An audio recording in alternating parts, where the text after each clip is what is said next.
नमः सिद्धेभ्यः। नमो नमः सत्हितंकराय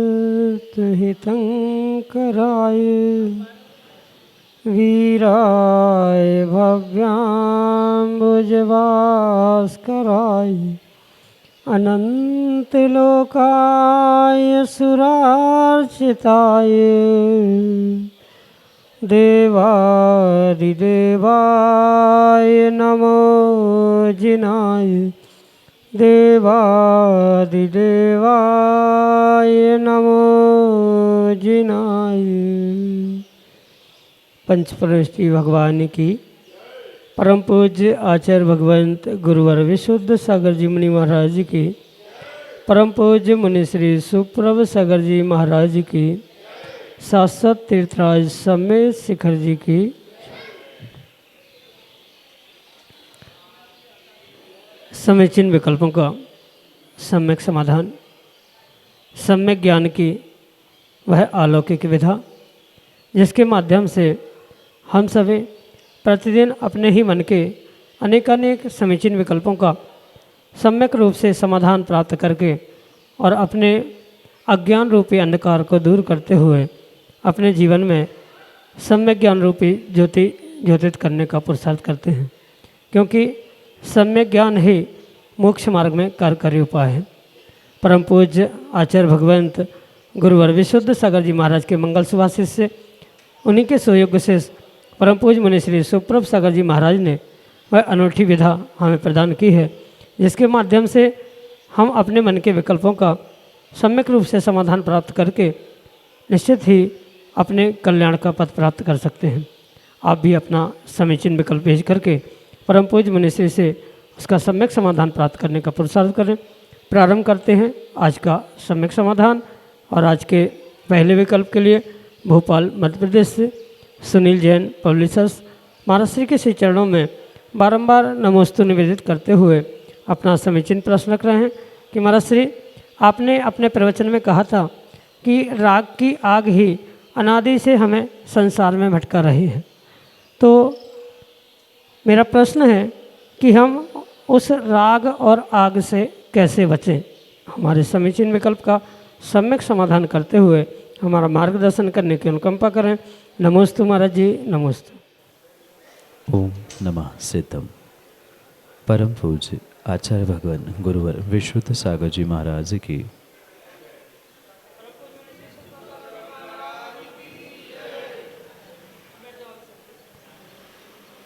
राग आग दहे सदा, इस प्रकार की पंक्तियों के माध्यम से जो राग से बचने के लिए उस राग को आग की उपमा दी है, उसे वास्तव में अनुभूति से, अनुभव से ही समझने की आवश्यकता। क्योंकि राग और द्वेष एक ऐसे साधन है जो संसार में पुनः पुनः दुखदायक योनियों में जन्म देने के लिए निमित्त बनते। आचार्य भगवान पूज्यपाद स्वामी इसी को समझाते हुए थे, कहते हैं कि राग द्वेष द्वे दीर्घा नेत्राकर्षण कर्मणा अज्ञान सुचिरतीवा संसार आपतो भ्रमत्तसो। यानी राग द्वेष रूपी ये जो न्योतन है जिसके माध्यम से संसार में जीव पुनः पुनः परिभ्रमण कर रहा है, और इस राग से जब तक बचने का व्यक्ति निर्णय नहीं कर रहा है तब तक वह कितना ही द्वेष से दूर होने का प्रयास भी क्यों ना करे, पर वह द्वेष से बच नहीं सकता। क्योंकि राग और द्वेष ये दोनों एक ही सिक्के के दो पहलू के समान हैं। व्यक्ति द्वेष से तो बचने का प्रयास करता है, पर कहीं न कहीं उसके अंतरंग में राग की दशा आग के रूप में जलती ही रहती, और जहाँ राग होता है वहाँ नियम से कुछ अंशों में द्वेष भी अवश्य ही होता है। इसलिए सबसे पहले व्यक्ति को अपने उस भीतर जो राग रूपी आग बैठी है उससे बचने का प्रयास करना होगा, क्योंकि बाहर के आग से बचने के लिए तो बहुत सारे साधन वर्तमान में उपलब्ध है। बहुत सारे एक्सटिंग्विशर्स उस आग को बुझाने वाले अग्निशामक दल के सहसे उपलब्ध हो सकते हैं, पर भीतर जो अग्नि के समान, आग के समान राग जल रही है, जला रही है, वह प्रतिदिन प्रति समय जीव को पुनः पुनः इस संसार में बांधने का ही पुरुषार्थ करे।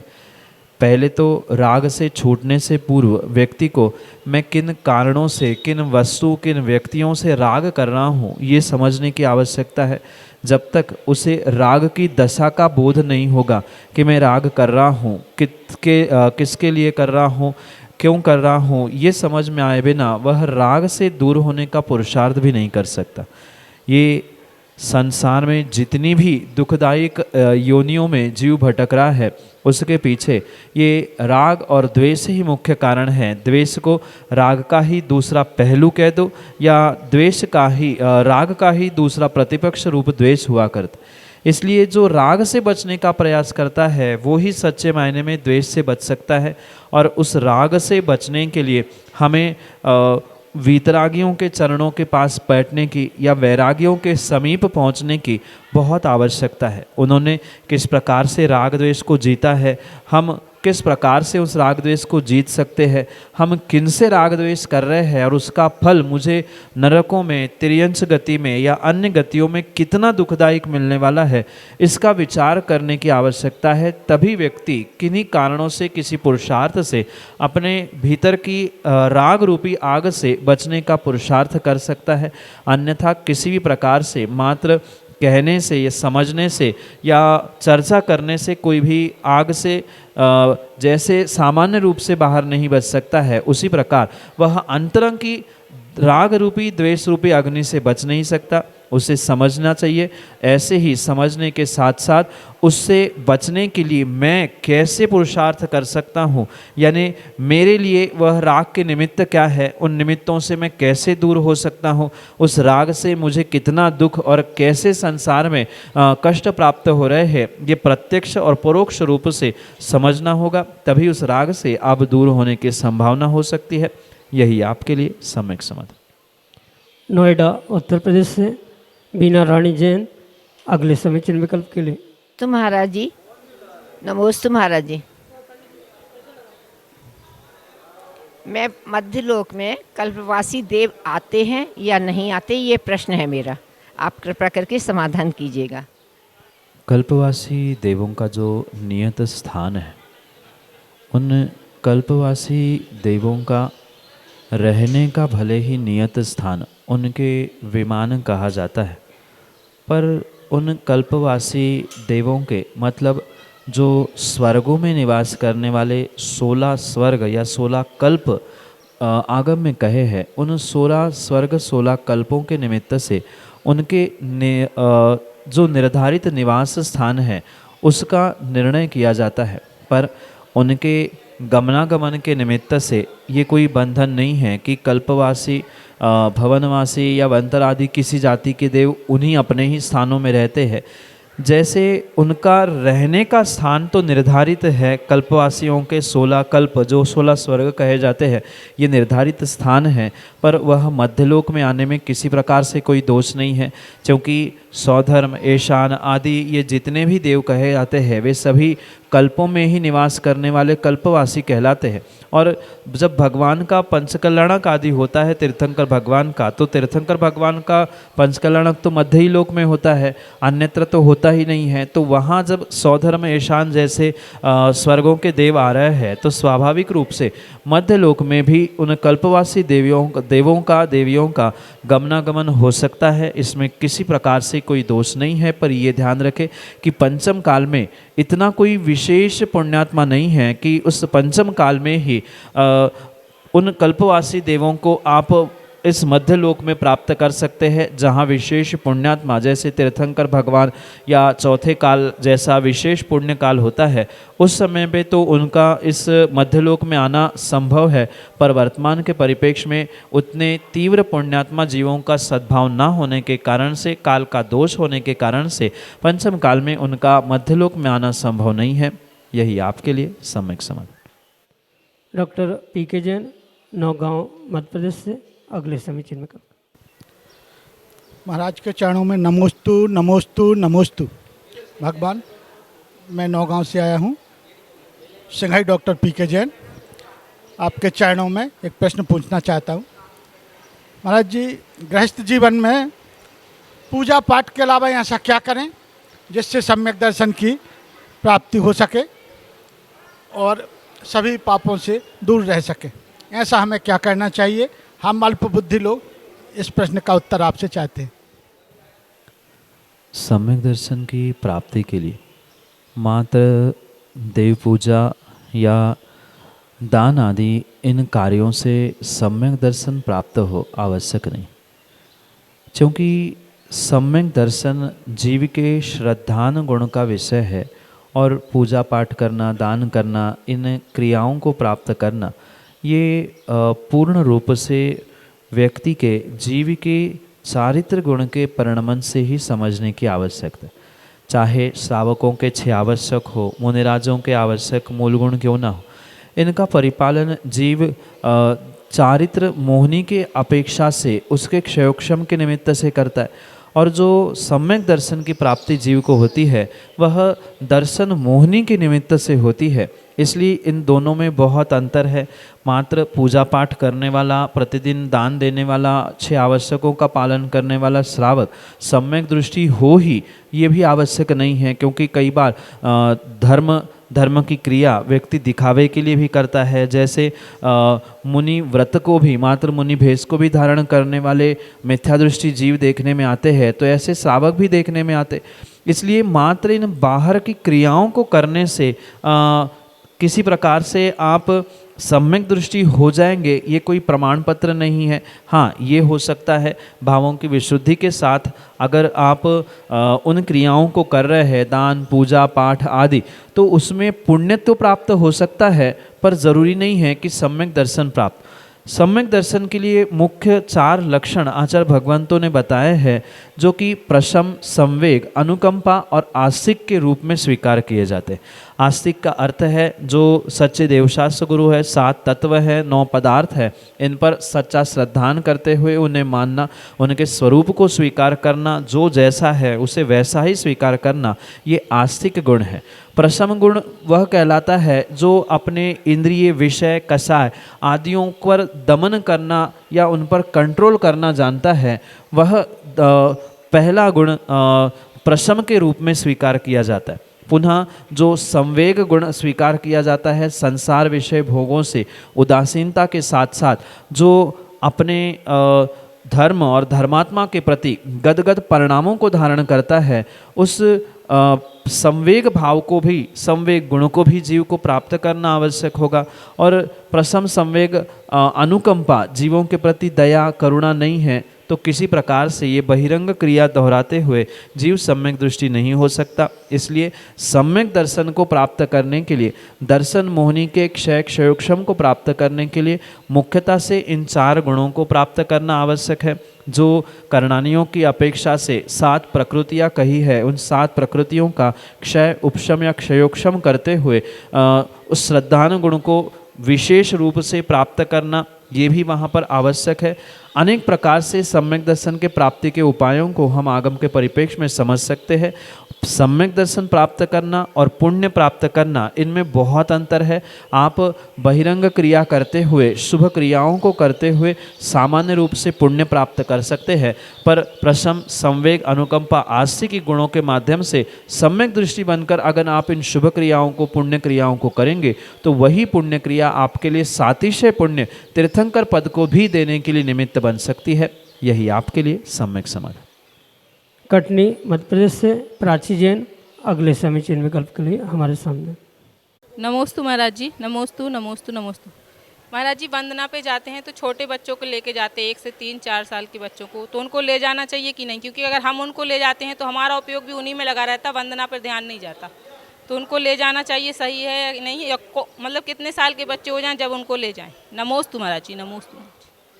ये सत्य है कि वंदना करते हुए अगर बच्चों को, विशेष करके बहुत छोटे बच्चों को पहाड़ पर ले जाया गया है, तो उन माता पिताओं को कहीं ना कहीं उन्हें संभालने का विकल्प अवश्य आता है। ये सत्य होने पर भी अगर बचपन में उनको ले जाते हुए उन पर संस्कार डालने का प्रयास नहीं किया, तो आने वाले समय में उनको शिखर जी का महात्म्य या उन पे संस्कार किस प्रकार से पड़ सकते, भले ही इन उम्र में मतलब 5-6 साल के या 2-4 साल की उम्र में उनके पास कोई ज्ञान नहीं है, समझ नहीं है, पर कम से कम उनको ये बोध हो रहा है कि सम्मेद शिखर की यात्रा आपको डोली पे या किसी के कंधे पर किसी भी गोद में कराया था, ये भी संस्कार उनके लिए बने रहेंगे तो आने वाले समय में हो सकता है उन संस्कारों के कारण से वह अन्यत्र भटकने से बच सकते। इसलिए कहीं ना कहीं माता पिताओं की जिम्मेदारी है कि बच्चे 8 साल के होने तक उनको इन केन प्रकार से संस्कारित करना। हाँ, आप ऐसा कर सकते हैं, पर्याप्त समय लेकर शिखर जी की वंदना करने के लिए जाए। एक वंदना आप उनको किसी के साथ नीचे ही छोड़कर स्वतंत्र रूप से करें और एक वंदना उनको साथ ले जाकर करें, क्योंकि दोनों को भी फल प्राप्त करना आवश्यक है। एक में आपने स्वयं के लिए पूर्ण कर लिया, पुण्य प्राप्त कर लिया, शुभ क्रियाएं कर ली, और दूसरे में उनको ले जाकर भी उनको भी संस्कारित करते हुए उनको भी उस मिट्टी का, उस वरगणाओं का स्पर्श कराते हुए विशेष रूप से उनको भी लाभान्वित करने और कराने का पुरुषार्थ करना होगा। यही आपके लिए सम्यक समाधान। रमन जैन गुरसराय उत्तर प्रदेश से अगले समीचीन विकल्प के साथ। दोनों महाराज जी के चरणों में बारंबार नमोस्तु नमोस्तु नमोस्तु। महाराज जी, जैसे कि कल चंद्र ग्रहण है, तो जैन आगम के अनुसार, अपने आगम के अनुसार चंद्र ग्रहण का अपने जीवन में क्या दुष्प्रयोग है, क्या लाभ है उसके। नमोस्तु महाराज जी, नमोस्तु महाराज जी, नमोस्तु। ग्रह नक्षत्रों की जो एक निर्धारित परिक्रमा है, उन निर्धारित परिक्रमाओं में, उनके परिभ्रमण के मार्ग में जब वे ग्रह नक्षत्र आदि परस्पर में एक दूसरे के सामने आते हैं, जैसे सूर्य ग्रहण के समय राहु ग्रह सूर्य और पृथ्वी के मध्य में आने के कारण से सूर्य ग्रहण होता है, ऐसे ही चाहे सूर्य ग्रहण हो चाहे चंद्र ग्रहण हो, इन दिनों में जो राहु केतु आदि ग्रहों के माध्यम से वे सूर्य चंद्रमा ग्रसित होते हैं, जिस कारण से सामान्य भाषा में ग्रहण कहा जाता है, ये वर्तमान में ही नहीं अपितु भूत में भी जो होने वाली क्रियाएं हैं, पुनः पुनः कई महीने कई वर्षों के बाद होने वाली जो क्रियाएं हैं, उसको मात्र निमित्त नैमित्तिक संबंध के रूप से ही स्वीकार करने की आवश्यकता है।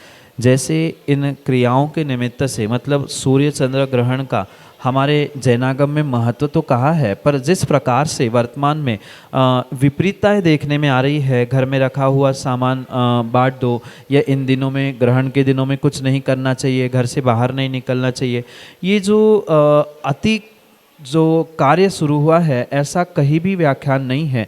चंद्र ग्रहण हो चाहे सूर्य ग्रहण हो, विशेष करके इन दिनों में आचार्य भगवंतों ने साधना, जप, जाप, तप आदि करने का मुख्य उद्देश्य प्रदान किया है। ये जो कार्य है, ये एक दूसरे ग्रह एक दूसरे के मध्य में आने से, जैसे सूर्य या चंद्रमा के और पृथ्वी के मध्य में उन राहु आदियों के आने के कारण से कुछ अंशों में कहीं खग्रास, खंडग्रास, पूर्ण रूप से ऐसा जो सूर्य चंद्र ग्रहण दिखता है, उन समयों में जो वातावरण कह दो या वहाँ का जो एक एनवायरनमेंट है, कुछ अंशों में बदलता है, जिस कारण से उस समय पर पूर्ण रूप से श्रावक हो, साधु हो, सबको धर्म ध्यान करने का मुख्य आदेश आचार्य भगवंतों ने दिया है। इसके पीछे कुछ विपरीत जो ग्रहण वर्तमान में किया जा रहा है, ऐसा कहीं भी आगम में संकेत नहीं है कि घर की सामग्री सब बांट दो, घर खाली कर दो, या सब दान देके उसे फ्री कर दो, ऐसा कहीं भी आगम में नहीं लिखा। इसलिए इन समयों में विशेष साधना जप तप करते हुए अपने पुण्य वृद्धि का पुरुषार्थ करें, यही आपके लिए सम्यक समाधान।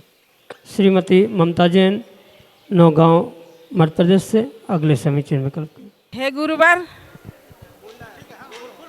हे गुरुवर, नमोस्तु नमोस्तु नमोस्तु।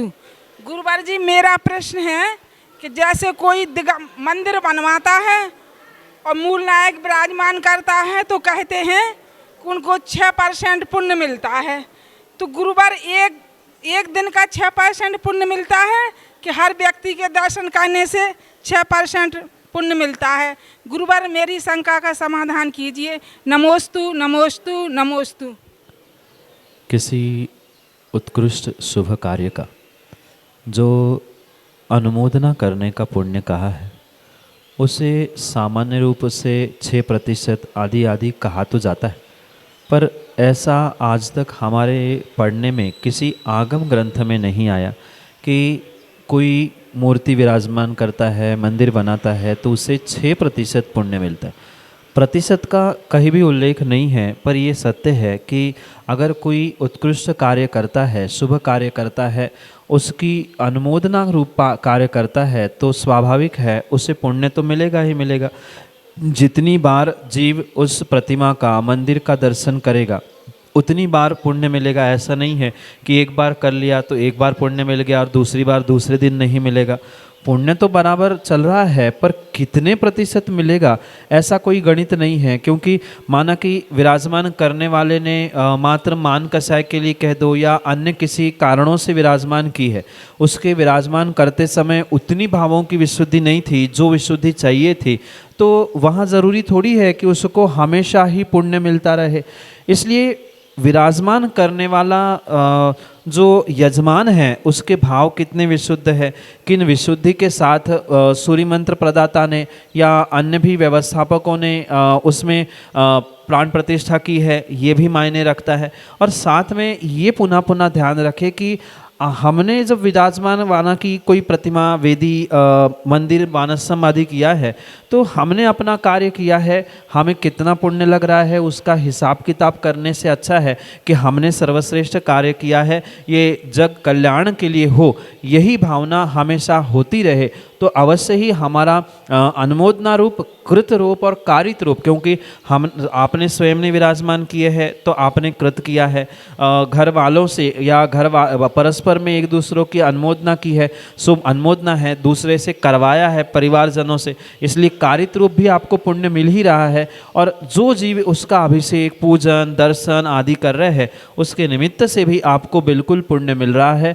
पर यह पक्का है कि उसमें कोई परसेंटेज तय नहीं है, सामने वाले का भी वहाँ पर भाव मायने रखता है। सामने वाले के भाव नहीं लग रहे हैं, उसका माना कि प्रतिमा देखकर और कुछ भाव हो रहे हैं तो उसका पाप तो आपको लगने वाला नहीं है। तो ये समझना होगा कि सामने वाले के भाव कैसे है, विराजमान करने वाले के भाव कैसे है, इन सब पर इसका गणित तय होता है। हाँ, ये सत्य है, पर ऐसा श्रेष्ठ कार्य, उत्कृष्ट कार्य करने से जीव अवश्य ही कृत कारित अनुमोदना से पुण्य को प्राप्त करता है। स्वयं करना, कराना और करवाना या दूसरा अगर कोई करवाते हुए अनुमोदना भी कर रहा है तो उसका पुण्य आपको अवश्य मिलेगा, पर प्रतिशत तय नहीं है, वो प्रतिशत अपने भावों से, भावों की विशुद्धि से तय होता है। यही आपके लिए सम्यक समाधान।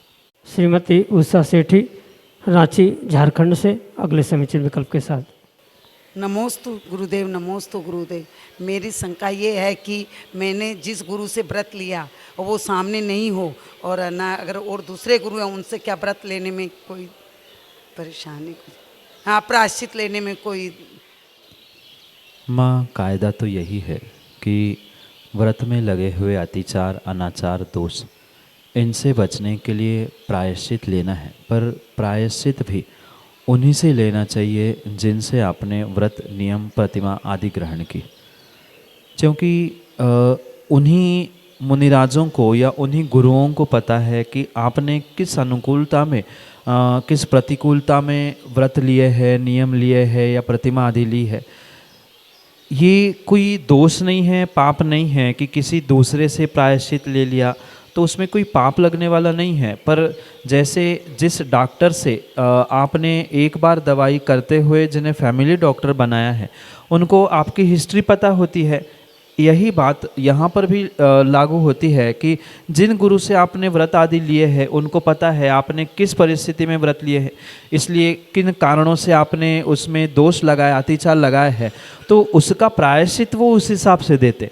माना कि वो सामने उपलब्ध नहीं है और मन की विशुद्धि के लिए आप किन्हीं मुनिराज, किन्हीं गुरुओं से प्रायश्चित ग्रहण कर रहे हैं, ठीक है, आपने अपने मन की संतुष्टि के लिए प्रायश्चित ग्रहण कर लिया। पर फिर कभी जब उन गुरुओं से मिलोगे तो आप पुनः उनके सामने वो आलोचना करना कि हमसे ऐसी ऐसी गलती हुई थी, हमने इन मुनिराज या इन गुरु के सामने पहुंचकर आलोचना की, उन्होंने हमारे लिए अमुक प्रायश्चित दिया हो, और कुछ आपको लग रहा है तो आप उसके लिए प्रायश्चित देंगे। क्योंकि ये उत्कृष्ट कार्य जिन गुरु से जो नियम, व्रत, दीक्षा या प्रतिमा आदि ग्रहण की होती है उनसे ही प्रायश्चित लेना श्रेष्ठ है, जबकि दूसरे से लेने से कोई पाप नहीं है, दोष नहीं है। पर जैसे सामान्य रूप से भी कायदा देखने में आता है, यही व्यवस्था यहाँ भी समझना होगी। इसलिए मन के संतुष्टि के लिए आप जिनसे चाहे उस प्रायश्चित को ग्रहण करें, पर पुनः एक बार गुरु के सामने, मतलब जिनसे व्रत लिया है उनके सामने आलोचना करते हुए मन की जो एक खटास कह दो या मन में जो एक टीज लगी है कि हमने उनसे नहीं लिया, जब कभी मिले तो गुरु तो ऐसे होते हैं कि ठीक है वे कह देंगे उनसे प्रायश्चित लिया क्या, हमसे लिया। पर हमारा श्रावकों का कह दो या भक्तों का, शिष्यों का कार्य होता है कि जिनसे लिया है उनसे कम से कम ये बोध हो कि हमने दूसरे से भी लिया है, और कुछ शेष हो तो आप भी करें, तो हमारा गुरु और शिष्य संबंध भी बरकरार रहता है और हम प्रायश्चित लेते हुए पापों से भी बचते हैं। यही आपके लिए सम्यक समझ।